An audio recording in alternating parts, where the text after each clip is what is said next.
स्वागत है आप सभी का। आपके साथ मैं हूं स्वप्निल। शुरुआत करेंगे बड़ी खबर से। कन्हैयालाल हत्याकांड मामले में यह सबसे बड़ा अपडेट है और इस वक्त प्रदेश की सबसे बड़ी खबर भी यही है। एनआईए की टीम आरोपियों को लेकर उदयपुर पहुंची है। रियाज और गौस समेत अन्य आरोपियों को लेकर एनआईए की टीम उदयपुर शहर में आई है। सभी को एक थाने में लाया गया है। जानकारी मिल रही है कि कल सुबह यानी शनिवार सुबह एनआईए इन्हें मौके पर ले जाएगी और मौका तस्दीक करवाएगी। साथ ही सीन रिक्रिएशन भी करवाया जा सकता है। देखिए 28 जून को कन्हैयालाल की हत्या हुई थी।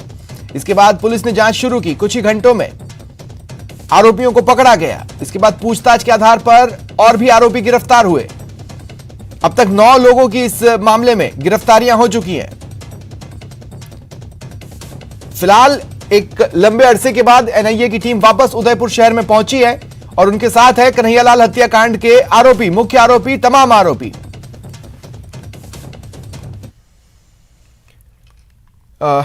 कोटा से खबर है। पुलिस की कार्यप्रणाली से नाखुश एक शख्स राधेश्याम ने थाने में खुद पर पेट्रोल डालकर आग लगाई। अस्पताल में भर्ती राधेश्याम जिंदगी और मौत के बीच झूल रहा है, पर इस पर सियासत भी चल रही है। शायद ही किसी का ध्यान इस ओर हो कि वो कौन से हालात थे जिनकी वजह से राधेश्याम को ऐसा अतिवादी कदम उठाना पड़ा।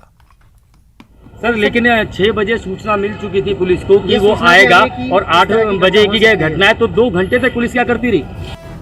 सवाल सीधा था, पर जवाब देने में एडिशनल एसपी को खासा दिमाग लगाना पड़ा।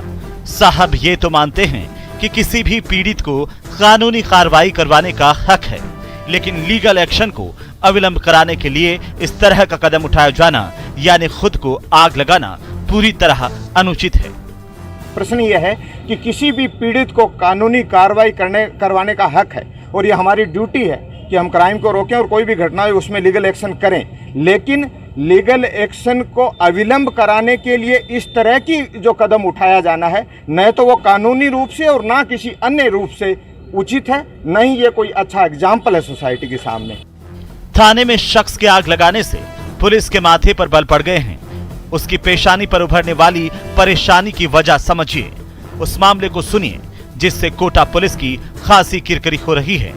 झुलसे युवक का नाम राधेश्याम मीना है, जिसे अस्पताल में भर्ती करवाया गया है।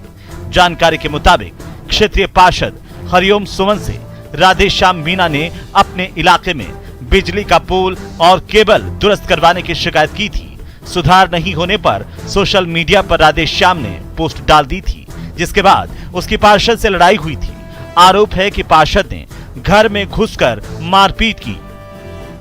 वो घर पे आ गए, लड़ाई झगड़ा करने लगे और पापा को मारने लग गए। तो फिर हमने भी छुड़ाया, मम्मी भी बीच में गई तो मम्मी के ऊपर भी हाथ उठाया।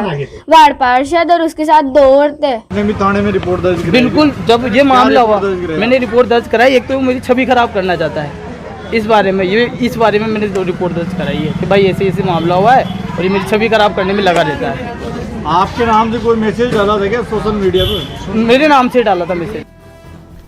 घटना के बाद राधेश्याम डरा हुआ था। पुलिस की मदद के लिए उसने थाने में शिकायत दी थी। बताया जा रहा है कि शिकायत देने के 10 दिन बीत जाने के बाद भी पुलिस ने आरोपी पार्षद के खिलाफ कोई कार्रवाई नहीं की, जिससे आहत होकर गुरुवार रात राधेश्याम मीना ने अतिवादी कदम उठाया। बहरहाल मामले पर अब सियासत भी तेज हो गई है। बीजेपी कार्यकर्ताओं ने नयापुरा थाने के बाहर प्रदर्शन किया और कांग्रेसी पार्षद को गिरफ्तार करने के साथ साथ पूरे थाने को सस्पेंड करवाने की मांग की। खबर यह भी है कि 2 पुलिसकर्मी सस्पेंड और नयापुरा थाना एसएचओ भूपेंद्र सिंह लाइन हाजिर किए गए हैं। लेकिन सवाल यही है कि जांच के बाद पुलिस विभाग दोषी पुलिसकर्मियों को लाइन हाजिर करके पल्ला झाड़ता है या वाकई राधेश्याम को इंसाफ दिलाने की कोई सार्थक कोशिश शुरू करता है। न्यूज़ 18 राजस्थान के लिए कोटा से योगेश त्यागी की रिपोर्ट।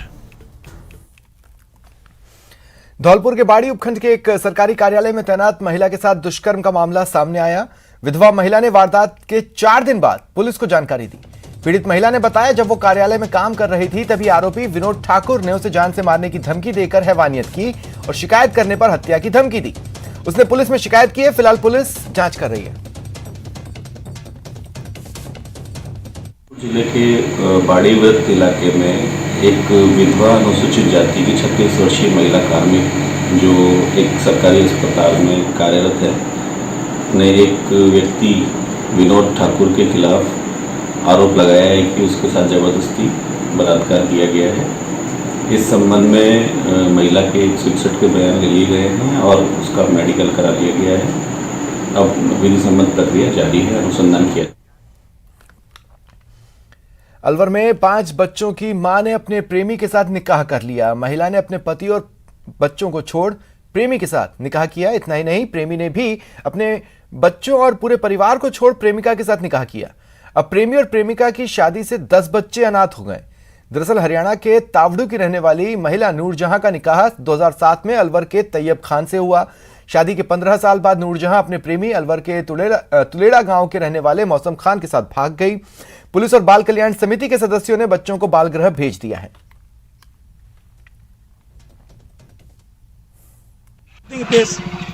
अब इनको आप छोड़ना चाह रहे हो? हाँ। क्या? हाँ। क्यों? मैं इन्हें कैसे पालूंगी? क्या दिक्कत आ रही है आपको? दिक्कत मैं इन्हें कहाँ पालूंगी? न घर है न मकान है मेरे पास। मैं दूसरे के घर जा रही हूँ, नहीं लेके जा रही। ये कहाँ रहेंगे बच्चे से? कहीं भी पिता ले जाए। नूरजहां के पहले से 5 बच्चे थे, जो एक कहीं बड़ा तो कहीं काम करता है। 4 बच्चे को लेके आई, फिर हमने इनको बाल कल्याण में पेश किया, बाल कल्याण समिति अलवर में पेश किया। उसके बाद इनको सोचने समझने का टाइम दे दिया। कल तो इसने हाँ कर लिया था कि मैं बच्चों को साथ रखूँगी। आज जब पेश किया है बाल कल्याण समिति में तो इन्होंने मना कर दिया पत्नी ने कि मैं तो मौसम के साथ अकेली जाऊंगी। सीएम अशोक गहलोत के भीलवाड़ा यात्रा के दौरान उनके साथ आए परिवहन मंत्री प्रताप सिंह खाचरियावास ने न्यूज 18 से खास बातचीत की। कहा, बारिश ज्यादा होने के कारण सड़कों की हालत खराब है, बहुत जल्द सड़कों को सही कर दिया जाएगा।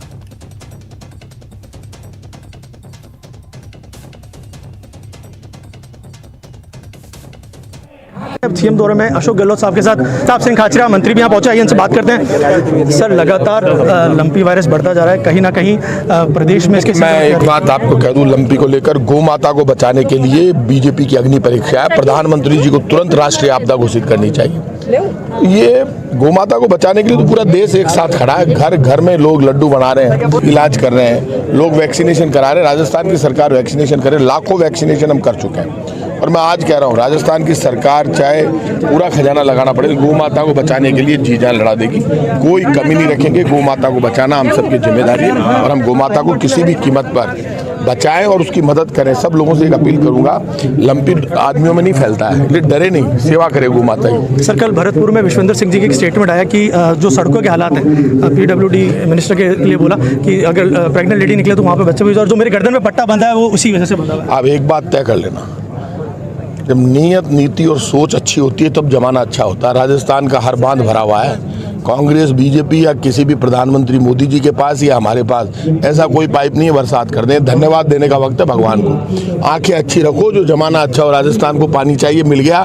सड़क की कोई कमी नहीं आने देंगे। सड़कें टूटी है बरसात से, पूरी सड़कें चकाचक कर देंगे। और आप चिंता मत करो, सब लोग ऐसे निकलेंगे। राजस्थान की सड़कें पहले भी नंबर 1 थी, अब से नंबर 1 हो जाएगी, आप ही मान कर। ये थे हमारे साथ प्रताप सिंह खाचरिया, राजस्थान सरकार मंत्री, जिन्होंने कहा कि सड़क के जो काम है वो कर दिया जाएगा। बारिश के कारण कहीं ना कहीं सड़कों को नुकसान पहुंचा है, इस वजह से ये पूरा घटनाक्रम हुआ है। वीडियो जर्नलिस्ट अंकुर के साथ राहुल कौशिक, न्यूज 18 भीलवाड़ा। पीएम नरेंद्र मोदी के जन्मदिन की तैयारियां तेजी से चल रही हैं। बीजेपी प्रदेश भर में पीएम मोदी के जन्मदिन से लेकर 2 अक्टूबर तक सेवा पखवाड़ा मनाएगी। इस दौरान पार्टी रक्तदान, वृक्षारोपण, लंपी से ग्रस्त गायों के इलाज से लेकर प्रबुद्धजनों के सम्मेलन करेगी। बीजेपी प्रदेश अध्यक्ष सतीश पूनिया ने कहा कि पीएम मोदी के व्यक्तित्व और कृतित्व पर प्रदर्शनी भी लगाई जाएगी। भर में सेवा पखवाड़े के रूप में मनाने का निर्णय किया है। 17 सितंबर को उनका जन्मदिन है और 2 अक्टूबर को राष्ट्रपिता महात्मा गांधी जी का, पूज्य बापू की जन्म जयंती है। और इसलिए उनके जन्मदिन से लेकर बापूजी के जन्मदिन तक कार्यक्रमों की एक विराट श्रृंखला चलेगी। और इसलिए राजस्थान की इकाई ने भी इसके लिए विधिवत तौर पर एक समिति का गठन किया। सीकर के सांसद स्वामी सुमिधानंद सरस्वती ने जयपुर के आदर्श नगर थाने में दर्ज मुकदमे के मामले में कहा कि उन्होंने अपने जीवन में कभी भी कोई गलत काम नहीं किया। सांसद ने कहा मुकदमे की निष्पक्ष जांच होनी चाहिए और जांच में दूध का दूध, पानी का पानी हो जाएगा।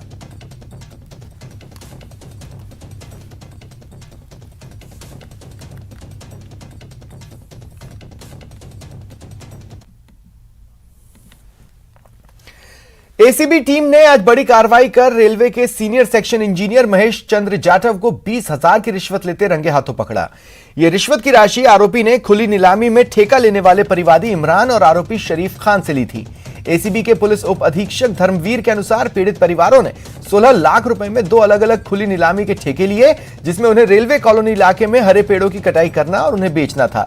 लेकिन इस काम में सीनियर सेक्शन इंजीनियर जाटव दखलंदाजी कर रहा था।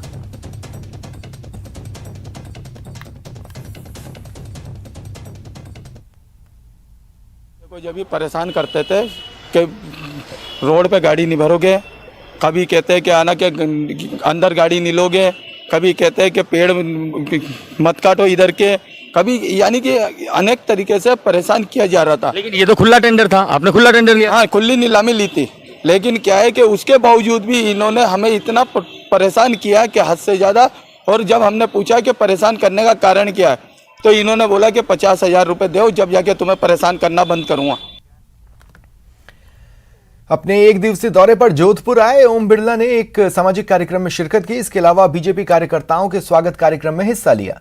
मीडिया से बात करते हुए उन्होंने कहा कि भारत वसुधैव कुटुंबकम की विचारधारा वाला देश है और विश्व की चुनौतियों के लिए समस्त विश्व को कुटुंब मानकर सामूहिकता के साथ प्रयास कर उनसे निपटता है।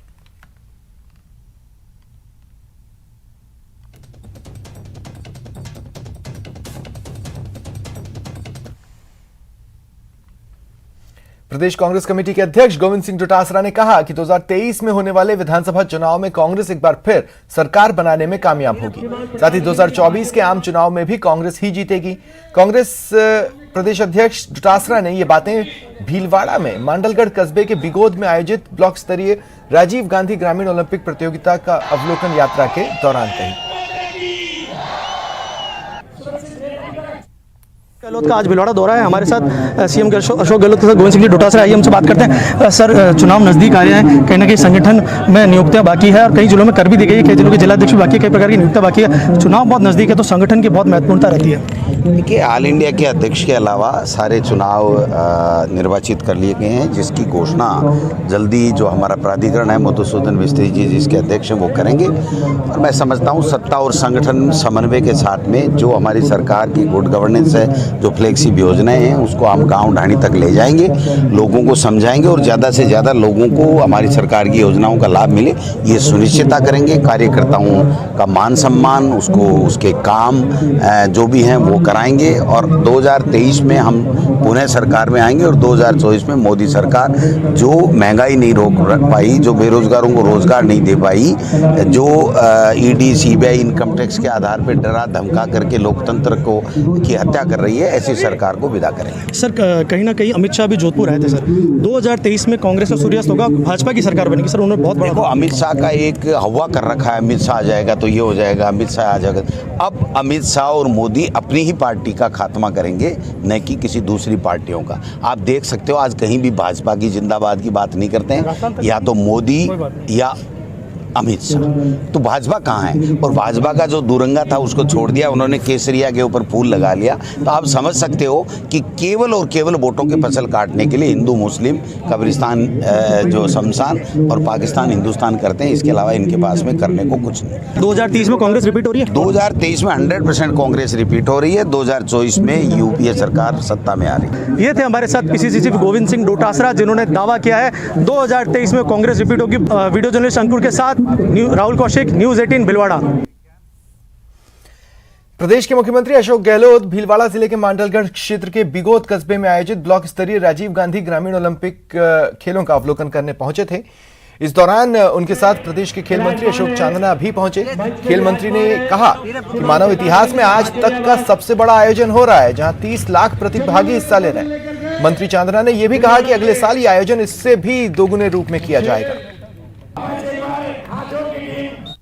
मुख्यमंत्री अशोक गहलोत का भिलवाड़ा दौरा है और दौरे में खेल मंत्री अशोक जी चांदा भी साथ में। आइए इनसे बात करते हैं। ग्रामीण ओलंपिक ने कहीं ना कहीं पूरे राजस्थान में महाकुंभ ला दिया है। खेल प्रतिभाओं को लगातार बाहर लाया जा रहा है। बुजुर्ग से लेकर युवा सब इसमें भाग ले रहे हैं। देखिए, मानव इतिहास का आज तक का सबसे बड़ा आयोजन है और 30 लाख पार्टिसिपेंट्स इसके अंदर हैं। दुनिया में 200 देश, उसमें से आधे देशों की आबादी 30 लाख नहीं है और इतना बड़ा आयोजन, इतना बड़ा सहयोग, ये जो मैं समझता हूँ कि 6-7 विभाग, शिक्षा विभाग, पंचायत राज विभाग, प्रशासन विभाग, सब लोगों ने मिलकर किया है। मैं सबको बहुत बहुत बधाई और धन्यवाद देना चाहता हूँ और अगले साल मैं दावे के साथ कह रहा हूँ कि इससे दुगना बड़ा आयोजन करेंगे, ये मैं आपको विश्वास दिलाता हूँ। सर, अभी अमित शाह का दौरा था जोधपुर का, उन्होंने एक स्टेटमेंट दिया कि 2023 में कांग्रेस का सूर्य अस्त होने वाला है, कहीं भाजपा कांग्रेस वापस सरकार में आएगी।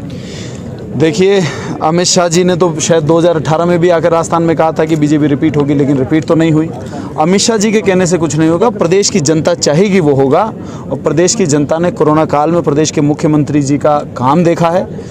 प्रधानमंत्री जी को भी विपरीत विचारधारा होते हुए उनको सराहना पड़ा है। एक ग्रामीण ओलंपिक का आयोजन देख रहे हैं, चिरंजीवी योजना को देख रहे हैं, लाखों लोगों के गाँव में रहने वालों के जो जीरो का बिल आ रहा है उसको भी प्रदेश की जनता देख रही है और मुझे विश्वास है कि धर्म की राजनीति, जाति की राजनीति से ऊपर उठकर काम काज की राजनीति के ऊपर इस प्रदेश की जनता फिर से मोहर लगाएगी। ये थे हमारे साथ स्पोर्ट्स मिनिस्टर अशोक चांदा, जिन्होंने कहा कि इस बार जो ग्रामीण ओलंपिक हो रहा है उससे बड़ा ग्रामीण ओलंपिक अगले वर्ष में होगा। वीडियो जर्नलिस्ट अंकुर सनाटे के साथ राहुल कौशिक, न्यूज़ 18 भिलवाड़ा। रुकते हैं ब्रेक के लिए।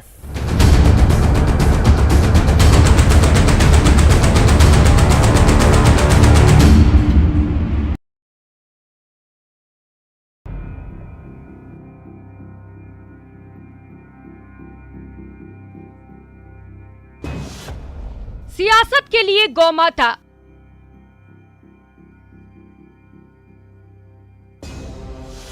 मुश्किल में कोई नहीं साथ आता। सरकार के मुखिया लंपी को राष्ट्रीय आपदा घोषित की जाए, इसके 2 पत्र लिखकर कर्तव्य की तीसरी कर रहे हैं। लंपी पर कौन कितना गंभीर?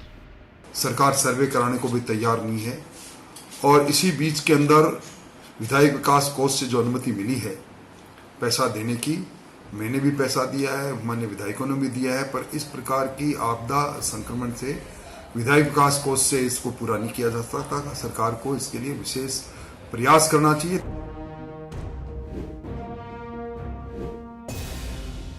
गोवंश को बचाने के लिए मुखर रही बीजेपी के नेता राजेंद्र राठौड़ ने विधायक फंड से गोवंशों को बचाने की मुहिम की जो बात की है, क्या उसकी हकीकत आपको पता है? प्रदेश में करीब 2 महीने से गोवंश लंपी का कहर झेलते रहे।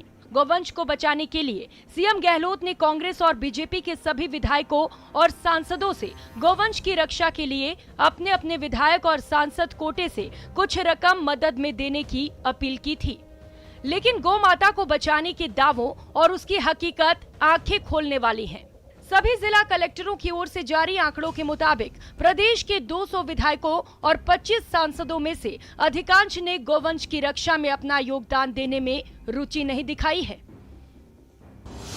प्रदेश के गोपालन मंत्री प्रमोद जैन भाया ने भी गोवंश के लिए फंड जारी नहीं किया है।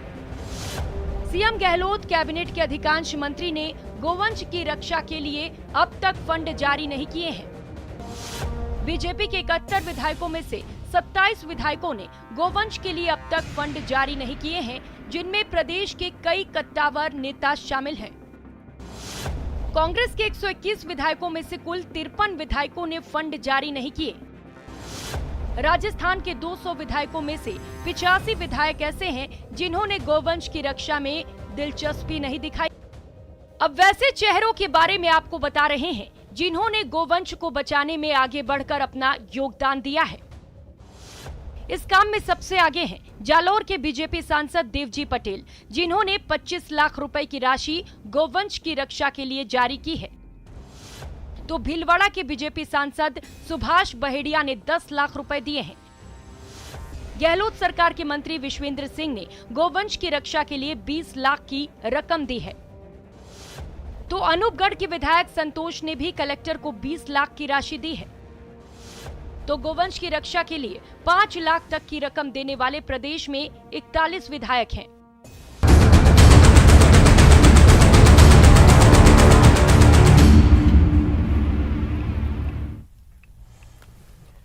नेशनल ग्रीन ट्रिब्यूनल ने राजस्थान सरकार पर 3000 करोड़ का जुर्माना लगाया है। ये जुर्माना पर्यावरण को नुकसान पहुंचाने के लिए लगाया गया।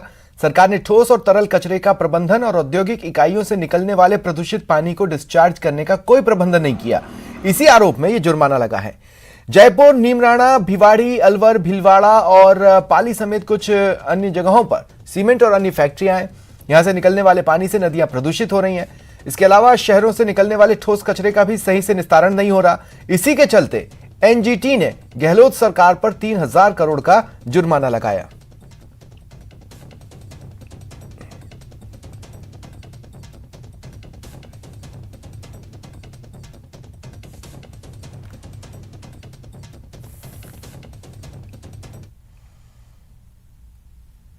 शनिवार को जयपुर में एक साथ 75 स्थानों पर ब्लड डोनेशन कैंप लगाए जाएंगे। खास बात यह है, इन सभी कैंप में एकत्रित ब्लड देश भर के लोगों के काम आएगा। इस ब्लड डोनेशन कैंप को सफल बनाने के लिए कई सामाजिक संगठन, साथ ही भारत सरकार, स्वास्थ्य मंत्रालय और रेलवे की ओर से भी मदद की जा रही है। आपको बता दें, कल जयपुर के अलावा देश के अलग अलग हिस्सों में भी 2000 से ज्यादा ब्लड डोनेशन कैंप लगेंगे। बढ़ेंगे आगे। मुख्यमंत्री गहलोत आज भीलवाड़ा जिले के बिगोद में ब्लॉक स्तरीय ग्रामीण प्रतियोगिता के समापन समारोह में भाग लेने पहुंचे। उन्होंने खिलाड़ियों का उत्साहवर्धन कर उन्हें पुरस्कृत किया। उनके साथ पीसीसी चीफ गोविंद सिंह डोटासरा, बीज निगम अध्यक्ष धीरज गुर्जर, खाद्य एवं नागरिक आपूर्ति मंत्री प्रताप सिंह खाचरियावास, खेल मंत्री अशोक चांदा समेत कई मंत्री और कांग्रेसी नेता मौजूद थे।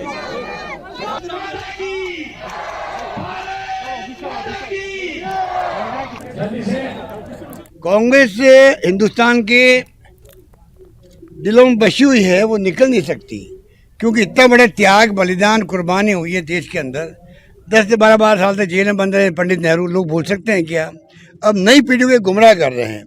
अमृत महोत्सव मना रहे हैं और पंडित जवाहरलाल नेहरू 17 साल तक प्राइम मिनिस्टर रहे, नींव रखी उन्होंने इस देश के अंदर विकास की। उनका बुला के अब अमृत महोत्सव क्या मनाओगे?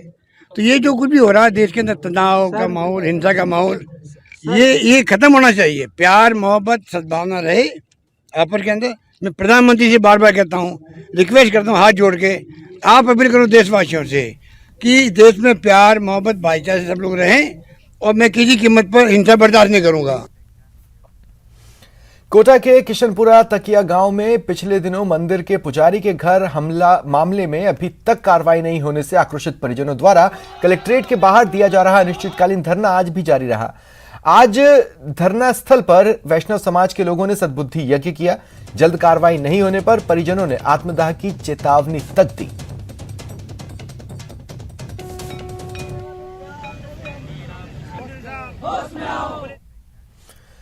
बात जेडीए में आज हुए हंगामे की। स्थानीय समस्याओं को लेकर जेडीए से अनुमोदित कॉलोनियों के लोगों की बात जब नहीं सुनी गई तो विधायक अशोक लाहौटी को साथ लेकर गंदे पानी से भरा एक टैंकर लेकर जेडीए दफ्तर पहुंचे। क्या कुछ हुआ, देखिए। जब बात से बात नहीं बनती, ज्ञापन बेमतलब हो जाते हैं, तो फिर समस्याओं के समाधान के लिए लोगों का गुस्सा यूं ही फूट पड़ता है। प्रदर्शन और नारेबाजी की कुछ ऐसी ही तस्वीर सामने आती है।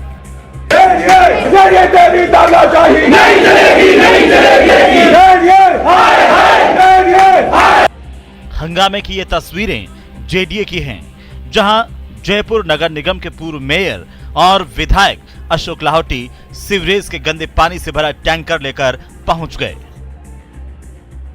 सैकड़ों टैंकर लाकर 300 से ज्यादा कॉलोनियां सांगानेर में ऐसी है जिनमें न पीने को पानी मिल रहा है, वहां न निकासी है पानी की। लोग नर्क में जी रहे हैं। चाहे कमला नेहरू नगर चले जाओ, चाहे आप वहां पर और किसी आसपास की कॉलोनियों में चले जाओ, चाहे पूरे रामपुरा रोड की सैकड़ों कॉलोनियों में चले जाओ, चाहे मंगलम आनंदा पे चले जाओ, चाहे इधर आप डिग्गी रोड पे चले जाएं, मदरामपुरा, मुवाना, शिकारपुरा, कालाबड़ का वाटर, टिब्बा, हर जगह लोग नरक में जी रहे हैं। पानी भरा हुआ है, ना सीवरेज है ना ड्रेनेज है। इसका सरकार स्थायी प्लान करे, नहीं तो ऐसे सैकड़ों ट्रैक्टर लाकर इसी जेडीए में खाली करेंगे। जेडीए के प्रति इस नाराजगी की वजह रामपुरा फाटक से मंगलम आनंदा के डिग्गी रोड तक की सड़क है, जिसके जगह जगह क्षतिग्रस्त होने की वजह से पूरे इलाके में पानी भरा हुआ है और उससे आ रही बदबू से लोग परेशान हैं। कि ड्रेनेज सिस्टम बनाना बहुत जरूरी है, बट नेता लोग कोई प्रॉपर काम नहीं करते, आधी पौनी सड़क बनाते वो वापस प्रॉब्लम हो जाती है। पनिशमेंट भी है बहुत ज्यादा, अवैध दुकानें बनी हुई है उनको हटाना चाहिए। अवैध पार्किंग है, अवैध पार्किंग भी है वहाँ पे। जब हमने अपने फ्लैट लिए थे, हर तरह का हमने टैक्स दिया था। पहले तो हमारे RWA टीम हमेशा आके यहाँ पे जाके जाती है, बोल के जाते हैं, इस बार हम सब। इन लोगों का कहना है कि 300 से ज्यादा कॉलोनियां ऐसी है जिनमें पीने के पानी की समस्या के साथ साथ गंदे पानी की निकासी की बड़ी समस्या है और उसी समस्या के समाधान के लिए ये लोग इस तरह प्रदर्शन कर रहे हैं। हालांकि अब इनके प्रदर्शन के बाद जेडीसी ने भरोसा दिलाया है कि जल्द ही इन समस्याओं के हल की कवायद शुरू की जाएगी। हमने भी वहाँ का एक बार पीटी सर्वे करवाया हुआ है, काफ़ी सारे मकान ऑलरेडी वहाँ पर बने हुए हैं, बाउंड्री वॉल्स हैं, तो हम कोशिश करेंगे या तो हम इसमें कुछ एक्विजिशन की या धारा 44 को लेकर हम एक स्पेस निकाल सकें और कुछ सड़क का स्पेस निकालने के बाद सड़क बनवा सकें और साथ ही साथ उसका ड्रेनेज सिस्टम हम प्रॉपर कर सकें। इसके लिए मैंने 5 जनों की एक समिति बनाई है जिसमें डायरेक्टर इंजीनियर हैं, डिप्टी कमिश्नर हैं, सीसी हैं और वो कल से ये काम शुरू करेंगे। जेडीए ने तो भरोसा दे दिया है, लेकिन देखने वाली बात यह है कि इस पर अमल कब से शुरू होता है और लोगों की समस्याएं कब खत्म होगी। महेश दादीज, न्यूज़ 18 राजस्थान। फिलहाल इतना ही, मुझे दें इजाजत, नमस्कार।